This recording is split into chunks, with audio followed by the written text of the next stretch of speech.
Pourquoi? Parce que moi, depuis, j'ai écrit un livre qui s'appelle Pélagia. Vous voyez, Pélagia, c'est le nom du continent européen où c'était les Noirs qui étaient là. Et c'est les Noirs qui ont tout construit au niveau du continent européen. Il faut le savoir. Le latin, ce sont les Noirs qui parlaient latin. Les aqueducs, dont on dit soi-disant c'est aqueducs romains, tout ça existait déjà. Athènes a été fondée par des Noirs. Et j'ai montré dans l'ouvrage que les Australiens, quand ils ont raconté cette histoire-là, le roi Cécrops, qui est le roi qui a enseigné le mariage aux Européens, qui leur a enseigné l'aéropage, ce qu'on appelle l'Assemblée nationale, et toutes ces choses-là, puisque eux-mêmes reconnaissent la représentation, oui, la représentation de la divinité, c'est-à-dire de Dieu, changeait par rapport, en fait, à la constellation dans laquelle le Soleil se trouvait. Mais ce qui est très surprenant, c'est que les grands donneurs de leçons, que sont l'Occident et les autres, ont gardé la précession des équinoxes. C'est-à-dire personne n'y a touché, personne n'a modifié le schéma africain. Alors, l'enjeu, c'est véritablement d'avoir une explication de texte. C'est pour ça que j'ai amené donc un dernier document, mais j'aimerais avoir le son pour pouvoir le commenter. Voilà. Est-ce que c'est possible de le montrer, mais que je puisse disposer du son? Image en off et voilà, pour pouvoir le commenter, parce que là, je pense qu'il faut voir les documents pour comprendre véritablement cette notion-là. Ce que les ancêtres, en fait, ont découvert. Très bien. Est-ce qu'on peut rouler avec? Voilà. On est parti. On est parti. Donc, il faut savoir que nous voyons dans les documentaires des choses, on nous parle de veau d'or et compagnie, on n'a pas vraiment la possibilité de comprendre parce qu'il y a une notion essentielle, c'est la notion de couple cosmothéologique. Là, vous voyez une iconographie, vous avez le roi Scorpion. Nous sommes donc à l'ère du taureau. Et qu'est-ce que vous constatez? Il a une queue de taureau, juste derrière les reins, vous voyez, et en haut, vous avez un scorpion. Donc c'est pour ça qu'on l'a appelé, je dirais simplement, le roi Scorpion. Mais cette image-là, voilà, cette image-là, elle est très importante. Parce que regardez le ciel. À cette époque-là, à l'ère du taureau, le soleil est dans taureau. Et quand vous tirez la droite solaire, vous êtes dans scorpion. D'où le fait que vous avez l'arrimage taureau-scorpion à ce moment-là. Donc qu'est-ce qui va se passer? Nous étions les seuls civilisés à l'époque. Donc Dieu était représenté sous la forme du taureau, y compris son fils sur terre, qui était le pharaon.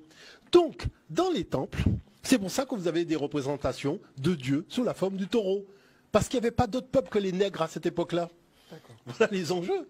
Bon, et ensuite, il y a la notion de triplicité. Regardez une chose, le scorpion va représenter l'eau et le taureau représente la terre. Mais oui, puisqu'il faisait un rite agraire.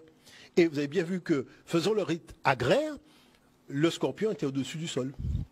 Bon, maintenant on arrive à l'ère du bélier, qui est l'ère d'après. Qu'est-ce que vous constatez? Dieu apparaît sous la forme du bélier, donc Pharaon devient l'agneau de Dieu, et en face de lui, vous avez la balance. Qu'est-ce que vous constatez? Quand le soleil est dans bélier, vous tirez la droite, vous avez balance. Donc c'est la balance de la maths, la balance de la justice, ce qu'on appelle le jugement des cœurs et compagnie. Et vous voyez, là on a changé d'époque, on est en 2200. Voyez? Et donc là, à partir de ce moment-là, quand on regarde la triplicité, qu'est-ce que vous constatez? La balance représente l'air et le bélier représente le feu. Et qu'est-ce qui alimente? Le feu, c'est l'air. Donc c'est là que vous avez les textes de la notion du souffle de Dieu, le souffle divin, l'esprit divin, sous la notion du souffle. Après, vous avez l'ère des poissons. Donc regardez, Oussiré est un habit de poisson, écaille de poisson, puisque le soleil est dans poisson, et son épouse qui est Aceta Maria, donc la sainte, mère de Dieu, elle est vierge, puisque quand vous tirez la droite, vous avez bien l'association poisson-vierge. Et les Occidentaux vont reprendre ça, mais comme la femme n'est pas l'égale de l'homme, donc cette femme va devenir la maman de leur égrégore. D'où le fait que vous avez Jésus poisson et Marie vierge. Mais on est toujours dans le même contexte. Est-ce que vous comprenez l'affaire? Voilà, donc ça c'est important de le comprendre. Maintenant, à partir de ce moment-là, on commence à mieux comprendre ce qu'on appelle la notion de triplicité. Pourquoi? Parce que regardez une chose. Cette femme va représenter la terre, et le poisson va représenter l'eau. Mais oui, puisque la déesse de la terre, c'est Déméter, c'est Isis, c'est Cérès. Ce sont toutes ces femmes-là. Et quand on arrive à l'ère d'Api, c'est-à-dire l'ère du Verseau, vous avez ce qu'on appelle l'ère de l'abondance. Et regardez ce qui se passe, qui est quand même assez extraordinaire.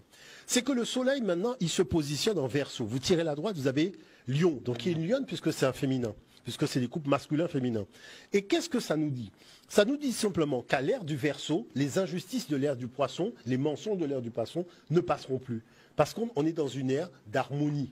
Donc tout simplement, la Terre se réorganise sur le plan des énergies. Vous voyez, le Verseau représente l'air et la lionne représente le feu. Ah ben, il y a une chose qui est extraordinaire, c'est que quand vous prenez les textes de Sekhmet, donc la déesse Sekhmet dans les textes pharaoniques, elle représente le feu. C'est-à-dire que c'est vraiment quelque chose qui colle parfaitement.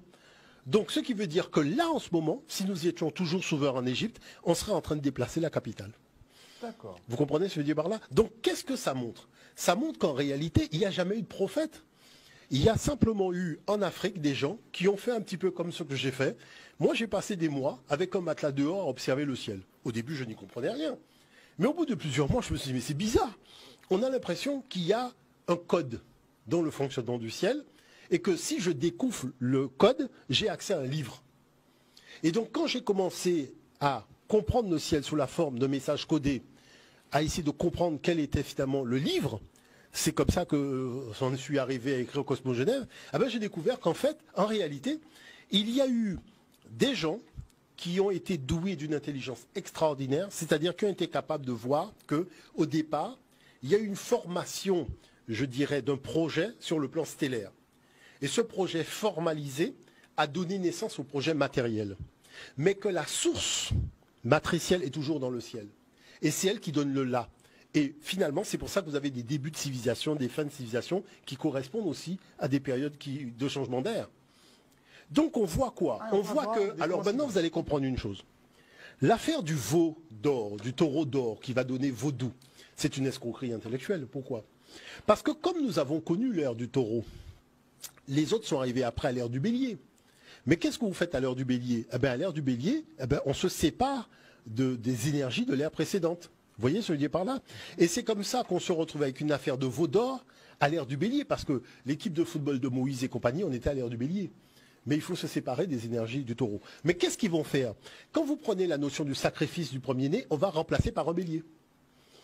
C'est-à-dire que le bélier prévaut sur la vie humaine. Est-ce que vous voyez l'affaire? Donc on reste collé en fait au message de l'Égypte antique, c'est-à-dire que le soleil étant d'un bélier, vous voyez, il a la primeur énergétique stellaire. Et le souverain maintenant, Pharaon, devient l'agneau de Dieu. Et c'est à ce moment-là que vous avez des textes sur l'esprit divin, le souffle divin,